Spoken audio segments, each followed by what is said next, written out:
Bienvenue. Aujourd'hui, on va creuser un peu les fondamentaux de la sécurité des données. Bonjour. Oui, un sujet essentiel. On va s'appuyer sur quelques documents pour bien comprendre comment protéger nos infos, pro ou perso. C'est partout que c'est donné. Absolument. Notre objectif, c'est de décortiquer un peu des concepts clés, comme la fameuse triade CAA et puis le chiffrement. On va commencer simple, par les bases. Très bonne approche. Et petite anecdote pour commencer, l'idée de protéger des messages, ça date pas d'hier. Ça remonte même à Jules César. On en reparlera peut-être. Ah oui, le chiffrement de César, un classique. Alors commençons par le commencement. La base de tout, souvent, c'est cette triade CAA, confidentialité, intégrité, disponibilité. Exactement. La confidentialité, bon, ça paraît assez clair, c'est garder l'info secrète. Oui, Comme le code source d'un logiciel, un dossier médical.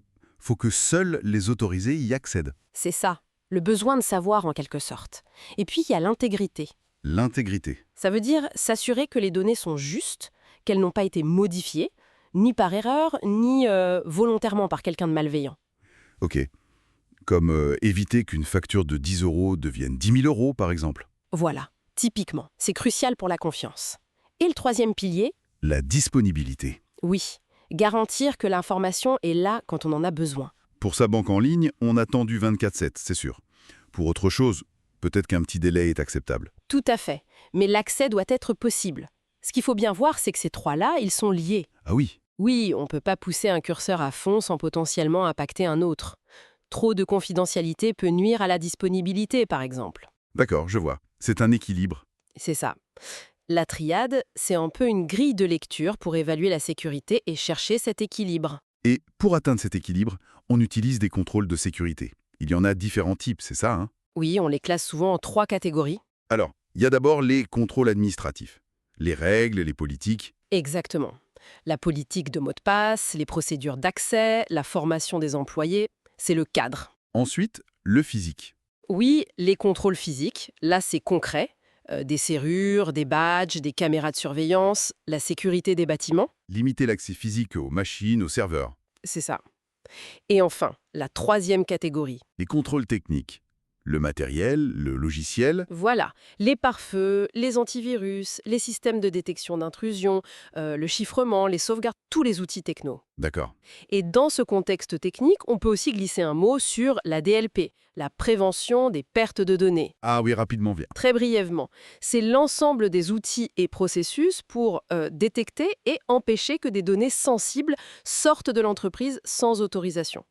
Ça protège les données, qu'elles soient stockées, en transit ou même en cours d'utilisation. Ok, c'est noté. Et ça nous amène justement au chiffrement, un contrôle technique majeur. Fondamental, oui. Pour faire simple, c'est transformer une info lisible en un truc illisible. Du charabia, quoi. Sauf si on a la clé. C'est exactement ça.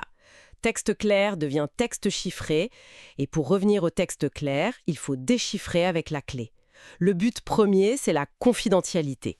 Et c'est là qu'on peut refaire le lien avec César. Lui, il décalait les lettres dans l'alphabet. Simple, mais c'était déjà l'idée. L'idée de base, oui. Aujourd'hui, c'est évidemment infiniment plus complexe, mais l'avantage est énorme. Même si quelqu'un vole les données chiffrées, Il peut rien en faire sans la clé. exactement. Ça rend l'attaque beaucoup plus difficile, plus coûteuse en temps. Essayer toutes les clés, la force brute, ça peut prendre une éternité avec les algos modernes. Et ça protège la réputation de l'organisation. Alors justement, ces algos et ces méthodes, il y en a deux grands types, si j'ai bien compris. Symétriques et asymétriques. C'est ça. Les deux approches principales. Le chiffrement symétrique utilise une seule et même clé secrète. La même pour chiffrer et déchiffrer. Oui. L'avantage, c'est que c'est très rapide. Idéal pour chiffrer de gros volumes de données. L'algo AES, par exemple, est très utilisé. Mais le hic, c'est qu'il faut partager cette clé unique en sécurité. Voilà le défi. Si la clé est interceptée, c'est fini. D'où l'autre méthode. L'asymétrique. Ou à clé publique. Exactement. Là, on utilise une paire de clés. Mathématiquement liées, mais différentes. Une clé publique qu'on peut donner à tout le monde, Sans risque. oui, et une clé privée qu'on garde absolument secrète, pour soi. D'accord. Et comment ça marche alors? Si quelqu'un veut vous envoyer un message chiffré, il utilise votre clé publique pour le chiffrer. Ok. Et vous, et seulement vous, pouvez le déchiffrer avec votre clé privée correspondante. L'algorithme RSA est un exemple connu. Ah, c'est malin. Mais j'imagine que c'est moins rapide. C'est plus lent que le symétrique, oui. Mais ça résout élégamment le problème du partage de la clé secrète pour établir une communication sécurisée ou pour faire des signatures numériques, pour garantir l'authenticité. Donc pour résumer, symétrique, c'est rapide, bien pour les gros volumes une fois qu'on a la clé. Asymétrique, c'est plus lent, mais super pour démarrer l'échange de façon sûre ou pour signer. C'est une bonne synthèse. D'ailleurs, très souvent, on combine les deux. Ah, oui. Comment? On peut utiliser l'asymétrique juste pour échanger de manière sécurisée une clé symétrique générée pour la session, et ensuite, on utilise cette clé symétrique rapide pour chiffrer le reste de la conversation. D'accord, le meilleur des deux mondes en quelque sorte. On essaye, oui. Bon, eh bien, je pense qu'on a couvert les bases essentielles. SIA, confidentialité, intégrité, disponibilité comme cadre, les différents types de contrôles administratifs, physiques, techniques, et les deux grandes familles de chiffrement, symétrique et asymétrique. C'est ça.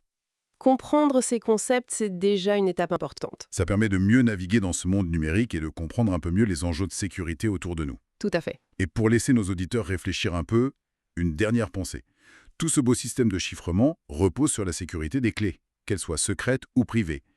Alors que la technologie évolue, que les menaces changent, comment on garantit que ces clés resteront vraiment secrètes sur le long terme? C'est un défi permanent, j'imagine? C'est le défi constant de la cryptographie moderne, oui.